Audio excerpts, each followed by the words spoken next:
ये बात ठीक है कि वैश्विक संकट है, लेकिन सवाल है कि ये संकट आज और कल में अचानक से तो खड़ा नहीं हुआ है। जिस संकट का सामना दुनिया पिछले 2 महीने से कर रही है, उसका आकलन सरकार 5 राज्यों के चुनाव के बाद कर पाई है। भारत कई विराट चुनौतियों का मुकाबला भी कर रहा है। साथियों, कोरोना काल के दौरान ही दुनिया सप्लाई चेन के बहुत बड़े संकट से घिर गई। सोचिए, जब जनता को खाद, तेल, सोना, चांदी, पेट्रोल, डीजल और विदेश यात्रा में कटौती करके देशभक्त होने का प्रमाण देने की प्रधानमंत्री की तरफ से अपील की जा रही है, तब सवाल पूछने पर याद दिलाया जा रहा है कि नेहरू से लेकर लाल बहादुर शास्त्री और इंदिरा गांधी ने भी तो देश से सहयोग मांगा था। मोदी अकेले नहीं हैं। पर लाल बहादुर शास्त्री ने पहले अपने परिवार को उपवास कराया, फिर जनता से उपवास करने की अपील की। इंदिरा गांधी ने पहले अपने आभूषण दान किए, फिर जनता से अपील की। वहीं प्रधानमंत्री मोदी जनता को विदेश नहीं जाने, पेट्रोल और डीजल समेत विदेशी मांग पर निर्भरता कम करने की जनता से मांग कर रहे हैं, लेकिन खुद विदेश जा रहे हैं और रोड शो भी चल रहे हैं।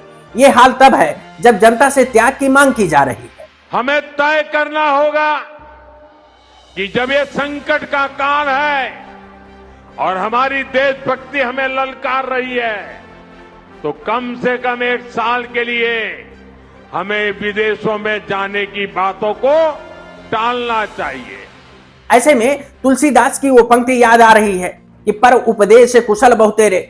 इस पंक्ति का मतलब है कि दूसरों को उपदेश देने वाले बहुत लोग होते हैं, स्वयं पालन करने वाले बहुत कम।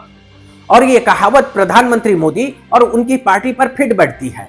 आप कहेंगे कि कैसे? तो सुनिए, युद्ध अचानक शुरू नहीं हुआ। दूसरे देशों में कई जगह कई कदम उठाए गए और उस पर अमल भी किया गया, लेकिन भारत के 5 राज्यों में चुनाव के बीच प्रचार किया गया कि जब दुनिया में महंगाई से हाहाकार मचा हुआ है, तब मोदी सरकार महंगाई पर लगाम कसकर बैठी है। ये प्रचार चुनाव खत्म होते ही बंद हो गया। अब कहा जा रहा है कि दुनिया भर में सप्लाई चेन बाधित होने से असर पड़ रहा है, जिसका सबसे ज्यादा खामियाजा भारत को भुगतना पड़ रहा है। लेकिन याद कीजिए, जब सूरत, मुंबई, दिल्ली जैसे शहरों में एलपीजी संकट बढ़ा, खाना बनाने तक के लाले पड़ गए, गैस की आपूर्ति न होने से कालाबाजारी बढ़ गई, मजदूरों को पलायन करने को मजबूर होना पड़ा, तब सरकार कह रही थी कि किसी भी चीज की कोई कमी नहीं है। नरेंद्र मोदी जी के नेतृत्व में भारत सरकार ने बहुत अच्छी व्यवस्था की है। कहीं पर पेट्रोल, डीजल या रसोई बनाने के गैस की दिक्कत नहीं है और सब सुचारू रूप से चल रहा है। पर्याप्त मात्रा में भंडार भरे हुए हैं। तो फिर अचानक से देश के सामने ये संकट क्यों खड़ा हो गया, जिसकी अपील प्रधानमंत्री मोदी को करनी पड़ रही है? ऐसा ही कोविड के दौरान मोदी सरकार ने किया था। चुनाव होते तो सरकार चुप्पी साध लेती, लोगों का जीवन सामान्य दिखने लगता, और जैसे ही चुनाव खत्म होते पूरा तंत्र रातों रात त्याग की बात करने लगता था। मतलब सत्ता पाने के लिए चुनावों को देश हित से ऊपर रखा गया और विपक्ष को यह कहा जा रहा है कि ये सत्ता के लालची लोग हैं। खैर चलिए, देर से ही सही कि सरकार ने कुछ कदम उठाया, पर जनता का त्याग मांगने से पहले प्रधान सेवक ने क्या किया?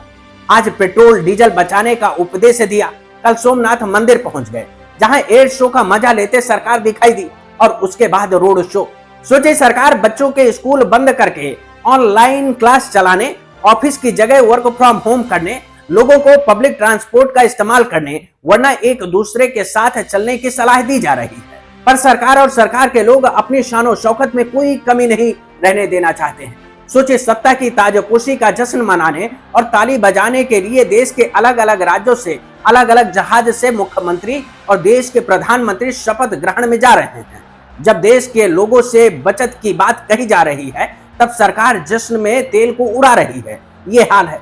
जबकि जनता से त्याग की अपील करने से पहले करना तो ये चाहिए था कि आप भी कोई रैली नहीं करते, सभी राज्यों के मुख्यमंत्री विधायकों को रैली के लिए नहीं बुलाते, सांसदों के फ्री विदेश यात्रा पर रोक लगा देते, गंगा एक्सप्रेस वे का उद्घाटन वर्चुअल करते, 3000 बसें नहीं बुलाते, जेवर एयरपोर्ट का उद्घाटन वर्चुअल करते, विधायकों सांसदों की फ्री पानी बिजली सेवा सब बंद कर देते, वीवीआईपी लोगों के हेलीकॉप्टर की उड़ान पर प्रतिबंध लगा देते। लेकिन इनमें से सरकार ने अब तक क्या किया? तो जवाब है कि कुछ भी नहीं। मतलब सरकार सोचती है कि बस जनता ही सारी कुर्बानी दे, नेता मौज काटें। इसीलिए तुलसीदास की इस पंक्ति को दोहरा रहे हैं कि पर उपदेश कुशल बहुतेरे। मतलब उपदेश देने से कुछ नहीं होता है, उसे खुद पर भी लागू करना पड़ता है। सवाल है कि सरकार ये अपील करने को मजबूर क्यों हुई? असल में रुपया कमजोर हो रहा है। अगर ये नहीं किया तो रुपया जल्द ही 100 के पार चला जाएगा। आसान भाषा में समझिए, भारत में सोने का उत्पादन बहुत कम है, इसलिए डिमांड के मुताबिक सोना विदेश से खरीदना पड़ता है। सोना खरीदने के लिए हमें दूसरे देशों को डॉलर्स में पैसे चुकाने पड़ते हैं। डॉलर महंगा होने का मतलब है कि रुपया ज्यादा खर्च करना पड़ता है। कच्चा तेल, इलेक्ट्रॉनिक्स, दवाइयां जो भी हम आयात करते हैं, हम वो सब महंगा खरीदते हैं क्योंकि रुपया कमजोर हो चुका है। इसके अलावा हमारा व्यापार घाटा भी बढ़ा हुआ दिखता है क्योंकि आयात पर ज्यादा खर्च हो रहा है। कुल मिलाकर ये सारी बातें अर्थव्यवस्था की सुनहरी तस्वीर बनाने वाले आंकड़ों के खिलाफ हैं। हालांकि कितनी भी कोशिश कर लें, रुपया इनसे संभलने वाला नहीं है, वो अभी और गिरेगा, जिसका सिलसिला लगातार जारी है। तब आम जनता मोदी के पुराने वीडियो निकाल कर चलाएगी, सुनाएगी कि ऐसे नहीं होता मित्रों, पाकिस्तान का रुपया नहीं गिरता, नेपाल का रुपया नहीं गिरता, क्या कारण है कि हिंदुस्तान का रुपया पतला होता जा रहा है, जिसका जवाब देना सरकार को मुश्किल पड़ने वाला है। नमस्कार दोस्तों। Subscribe to our YouTube channel and press the bell icon to get the latest update.